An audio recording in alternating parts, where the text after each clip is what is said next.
ngomongin birokrasi ala-lan.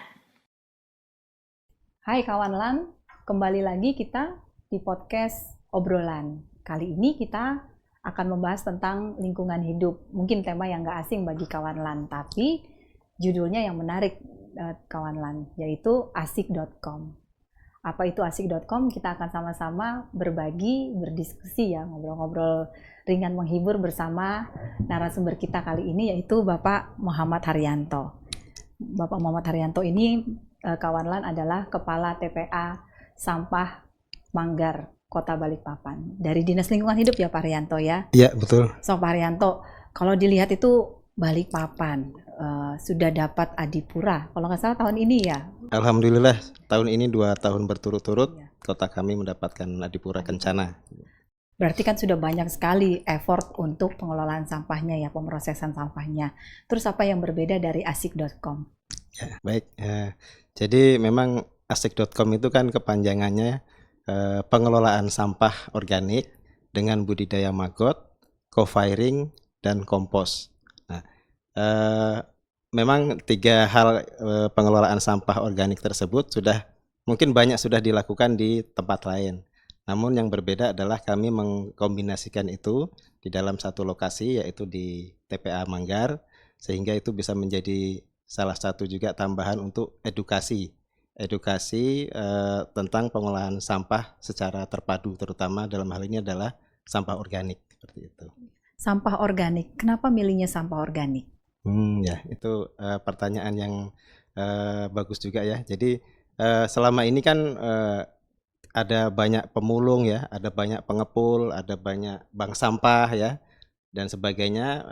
Mereka mengelola sampah, mendaur ulang dan sebagainya, fokus hanya kepada sampah anorganik ya.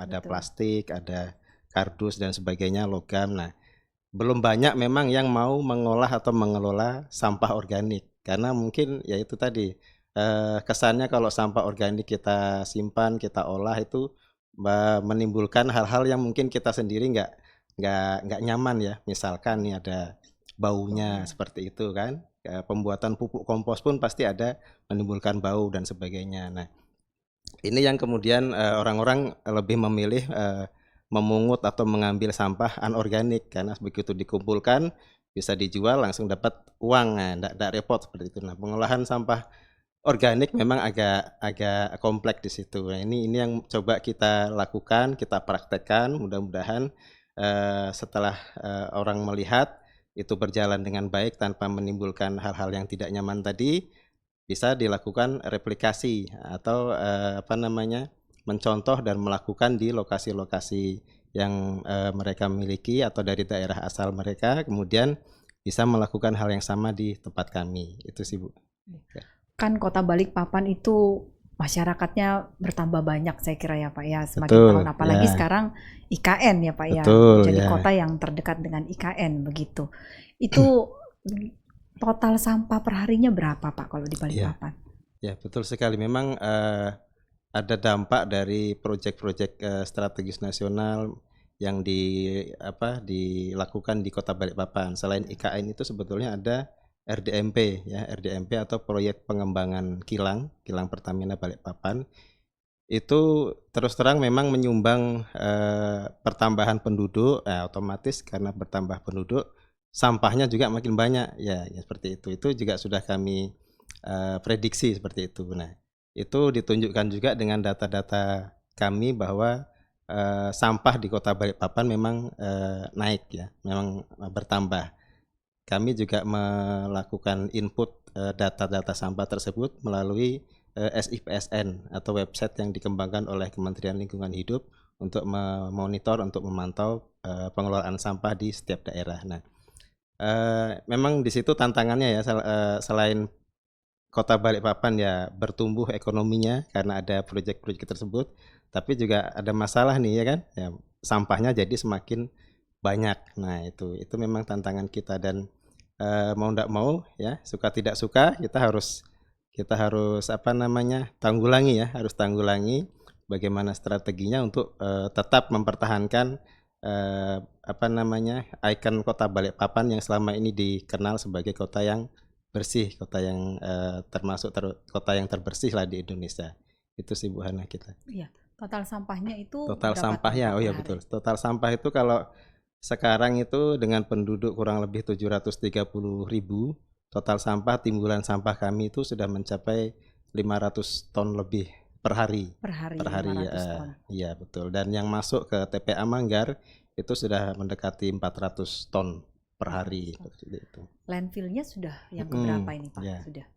Ya, jadi TPA Manggar itu kami dari tahun 2001 dibangun, itu kami sampai sekarang kami punya 7 sel atau 7 zona landfill ya, dengan luasan kurang lebih 17 hektar untuk sel landfillnya, tapi luas lahannya kami keseluruhan sekitar 40 hektar. Nah, dengan 7 sel landfill tersebut digunakan dari tahun 2002 itu sudah 5 zona sudah penuh, Ibu. 1, 2, 3, 4, 5 sudah penuh, sudah kami tutup dengan tanah sehingga jadi RTH lah sekarang ya. Kalau Ibu berkunjung ke TPA nanti mungkin sudah tidak melihat itu sampahnya dari zona 1, 2, 3, 4, 5. Nah, Karena sudah ditutup sudah gitu ya, ditutup Pak, dengan ya? tanah, Dan betul. ditanami di atasnya. Ada yang kami tanam, ada juga yang tumbuh secara alami seperti oke, itu. oke. Jadi sudah kayak hutan, kayak hijau itu. Nah, kami sekarang menggunakan sel landfill atau zona landfill yang ke-6 ya, yang ke-6, dan itu pun kondisinya juga sudah menggunung ya sampahnya.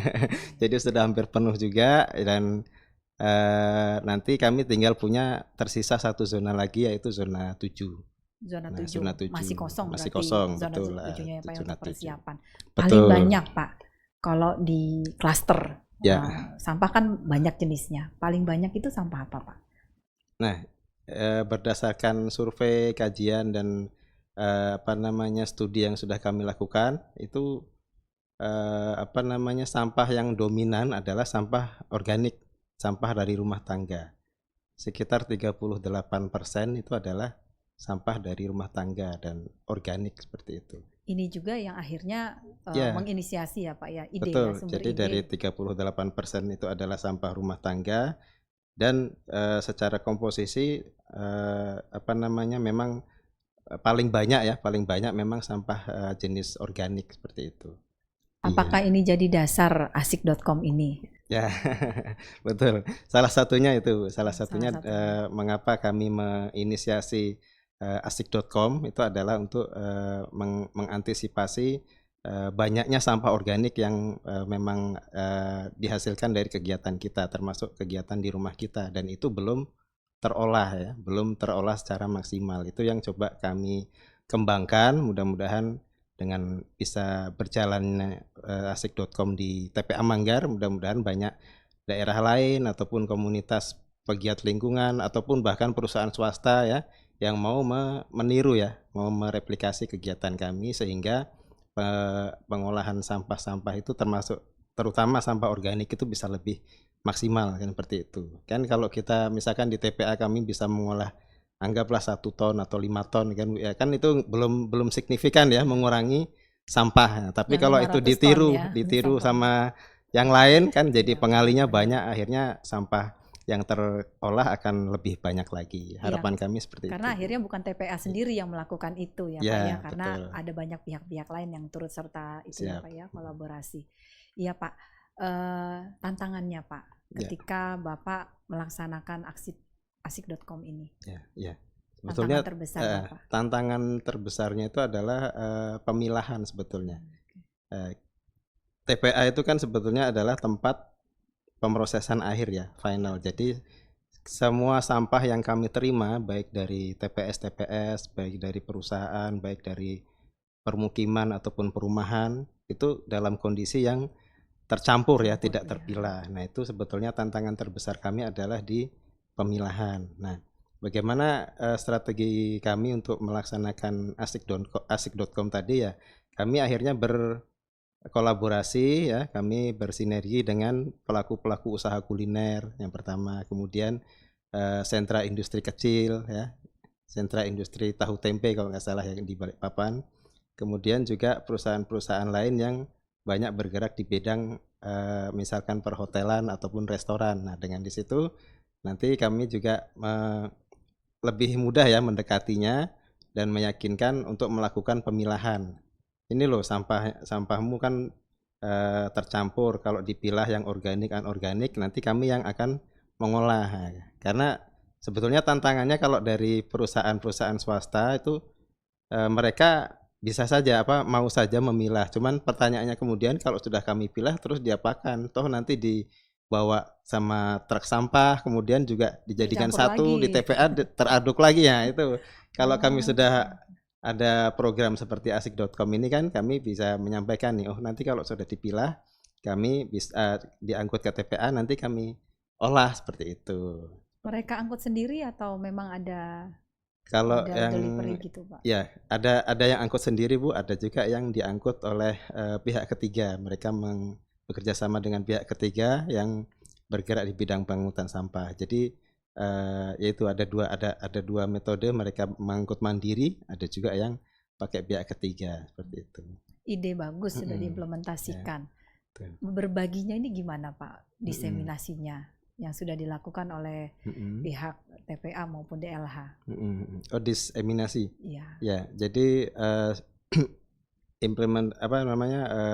program asik.com ini juga sudah kami sosialisasikan ke instansi-instansi terkait. Kami undang seperti Dinas Koperasi, UMKM, Perindustrian yang membawahi sentra industri tadi Bu, kemudian Dinas Perdagangan yang membawahi atau mengelola pasar ya, kemudian juga Dinas Pangan, Pertanian dan Perikanan atau DP3 yang membawahi juga di situ UPT, rumah potong hewan dan sebagainya, termasuk nanti juga kami dekati untuk mencari off taker untuk pupuk kompos seperti itu. Jadi itu instansi-instansi terkait. Kemudian dari perusahaan swasta juga kami sudah mensosialisasikan hal ini kepada Pertamina ya, Pertamina, kemudian PT PLN ya. Jadi dan perusahaan-perusahaan lain termasuk pelaku usaha yang seperti tadi saya sampaikan, catering ya, restoran itu sudah kami dekati juga. Nah, kemudian satu lagi yang penting yaitu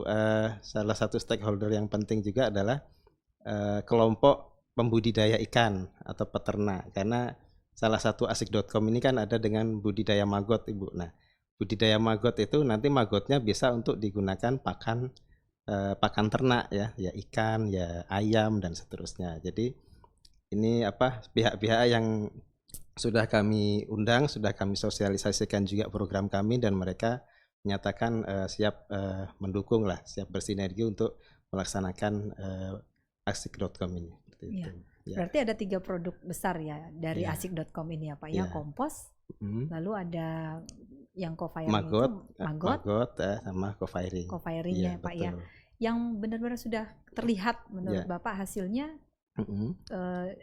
Apakah tiga-tiganya sudah berdampak gitu Pak Ya. terhadap circular economy yang Circular sebagaimana economy. misinya Pak Arianto ya? Ya. Jadi karena ini masih istilahnya baru berjalan ya, terutama yang maggot. Kalau kompos sama co-firing memang sudah berjalan. Jadi kalau co-firing ini off-taker-nya memang off-taker tunggal, jadi hanya diambil oleh PLN dalam hal ini untuk digunakan sebagai bahan bakar. Nah, kemudian kalau kompos memang selama ini kami menjualnya juga belum masif ya Ibu, kemudian karena produk kami juga masih terbatas, masih sedikit. Nah, mudah-mudahan nanti ke depannya kami bisa bekerja sama intensif lagi dengan Dinas Pangan, Pertanian dan Perikanan. Itu mudah-mudahan kami bisa meningkatkan lagi produksi komposnya, termasuk bekerja sama juga mungkin dengan penjual-penjual kembang ya, penjual-penjual tanaman, termasuk yang punya perkebunan, itu bisa kita jadikan semacam off taker ya. Kemudian kalau yang maggot ini kemarin kami sudah berdiskusi dengan kelompok pembudidaya ikan. Nah, waktu itu yang datang kalau nggak salah Pokdakan Lele Batakan itu ya. Kelompok pembudidaya ikan lele batakan itu nama ininya, kelompoknya. Nah, saya tanya ke mereka berapa sih pakan yang dibutuhkan ya untuk budidaya ikan itu. Nah, mereka bilang biasa kami beli pelet itu satu hari aja sampai 30 kilo. Nah, itu kan ya. Saya juga surprise juga, itu baru dari satu kelompok ya. Jadi kebutuhan akan pakan atau pelet itu luar biasa tinggi. Dan sekalian saya tanya harganya kan Bu ya, harganya berapa sih sekilo kan, ingin tahu juga. Ya kalau yang kita langsung beli karungan, beli banyak itu ya mungkin bisa dapat 12.000 per kilo. Oh, 12.000 per kilo ya sudah berarti kalau nah kalau dengan maggot ini gimana gitu ya? Ya kami sebetulnya suka gitu kan dengan maggot ini karena dengar-dengar kan memang proteinnya tinggi ya, nutrisinya bagus lah untuk ikan, untuk ayam dan seterusnya. Nah, ya asalkan harganya lebih bagus ya. Harganya lebih bagus kalau ada maggot 10 kilo, 20 kilo, 30 kilo ya kami akan beli seperti itu. Nah, ini kan off taker yang sangat potensial. Potensial. Potensial itu baru dari satu kelompok. Saya yakin di Balikpapan ataupun di Samarinda dan sebagainya banyak sekali pembudidaya ikan, ayam dan sebagainya yang bisa kita jadikan itu apa kerjasama lah, kerjasama untuk pembelian maggot yang kita budidayakan. Seperti Ya, itu. mungkin itu juga salah satu yang membuat Pak Haryanto optimis ya. Siap, ya betul. Ada maggot. lagi nggak sih yang bikin Pak Haryanto tuh semakin yakin ini Ya. bakal terus continue berjalan? Ya, kami yakin sih karena terutama budidaya maggot ini ya. Saya pertama kali melihat itu di Kabupaten Banyumas, pernah studi ke sana karena di sana pengelolaan sampahnya juga sangat bagus ya, sangat bagus. Termasuk salah satunya adalah melakukan budidaya maggot, budidaya maggot. Nah, maggot ini selain fresh maggot, kami menyebutnya fresh maggot Bu ya. Jadi maggot yang masih hidup itu kan bisa langsung kita ambil, kita kasihkan ke ternak seperti itu fresh maggot. Nah, produk turunannya itu juga banyak selain fresh maggot. Misalkan kasgot.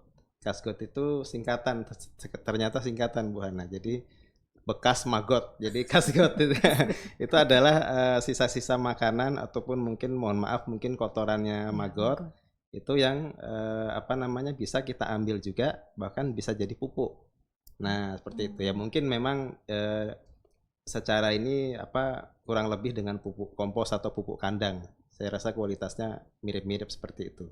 Jadi itu pun bisa dijual gitu. Nah, bahkan di Jawa itu dulu awalnya orang jarang atau bahkan belum tahu budidaya maggot, tapi sekarang sudah banyak dan bahkan harganya bersaing. Kalau di sana saya kebetulan punya apa namanya teman juga yang kebetulan kepala TPA-nya di Banyumas. Itu saya tanya kalau di sana maggot berapa sih gitu kan dijual.